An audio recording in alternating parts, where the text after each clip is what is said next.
So the Chicago Bears win in week 5, 36-10 over the Carolina Panthers, and this was by far the best overall team performance by the Bears all season. Look, I'm going to get this out of the way right out of the gate.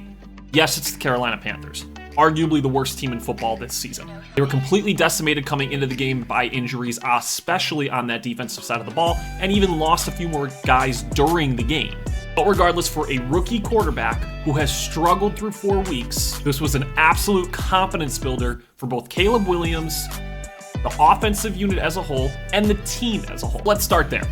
Caleb Williams, 20 of 29 passing, 304 yards through the air, and 2 touchdowns. What was most notable about Caleb's performance specifically through the air was that he finally connected on multiple occasions on deep shots down the field of 20 yards or more. The stat that I think I saw during the game was he was 3 of 20 something, I forget the specific number, on throws 20 yards or more leading up to today's game.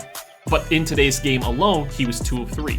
So one of the consistent issues that we have highlighted from week 1 through week 4 was that Caleb's deep ball shots just didn't look accurate. He was zipping the ball way past his receivers, clearly not in sync.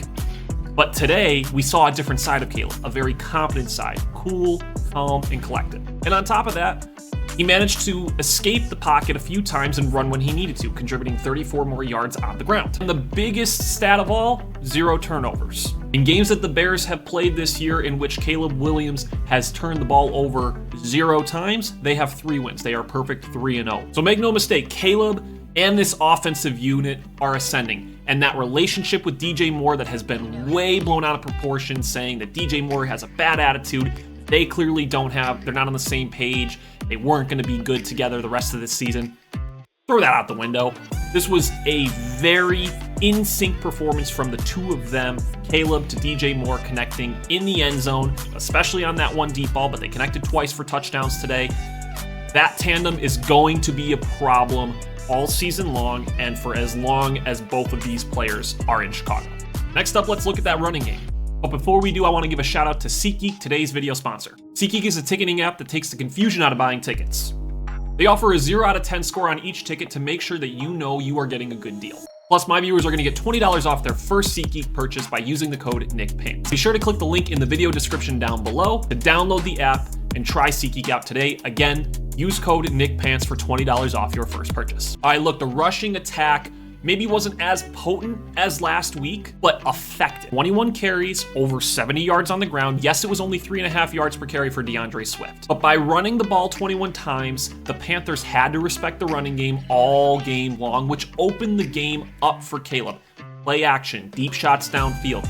The Panthers had to respect that running game and gave Caleb the most effective game plan moving forward to take those shots when necessary. And on top of that, Shane Waldron with the running attack has finally figured it out, especially in that goal line situation. Running DeAndre Swift in between the tackles, that's where we've seen the most effectiveness. And when down in the goal line, using Roschon Johnson and Doug Kramer as a fullback to just power their way into the end zone. Roschon had 10 carries today, only 25 yards, 2.5 yards a carry, but 2 touchdowns in that goal line. And obviously DeAndre Swift still has that upside in the passing game, so everything was in sync. And real quick, the offensive line had their best game of the season as well, only allowing 1 sack on Caleb Williams. Sure, he was pressured a few times, and it was against a very depleted unit. You have to take every positive that you can from today's game. Matt Pryor, although he may have gotten ejected late in the game for throwing that punch, he's looking like a good stand-in, especially over Nate Davis at that right guard spot, and he's a mountain of a man playing guard. Coleman Shelton looks to be growing each game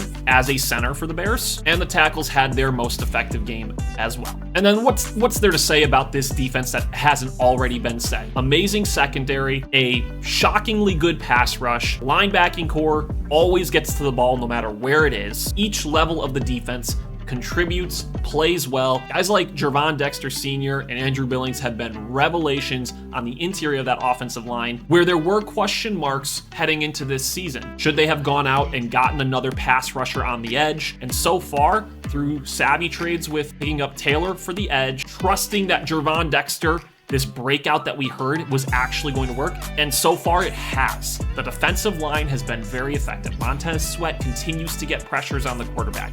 Gervon Dexter just picked up his 4th sack in 5 games from the interior of a 4-3 defense. Andrew Billings has looked incredible all season long, constantly creating havoc, eating up multiple blockers, great in the run game, even contributing in the passing game on the pass rush. All in all, defensive line's great, linebackers are great, secondary is great, and once again, dominant performance by the defense. And they show that even in games against a weaker opponent, they're not turning it off. They are constantly flying all over the field. So today's game gets an overall A+ for me. Very, very happy with the performance. And this is the easy part of the Bears' schedule right now. This is where they can build on this momentum, continue to pick up more and more victories once they head into that latter stage of the season against the tougher opponents. So let me know your thoughts down below. If you agree or disagree with me on today's performance, like the video if you did enjoy it, subscribe for more content, and once again, thank you to SeatGeek. Make sure to check them out in the link down in the description. All right, we'll talk soon.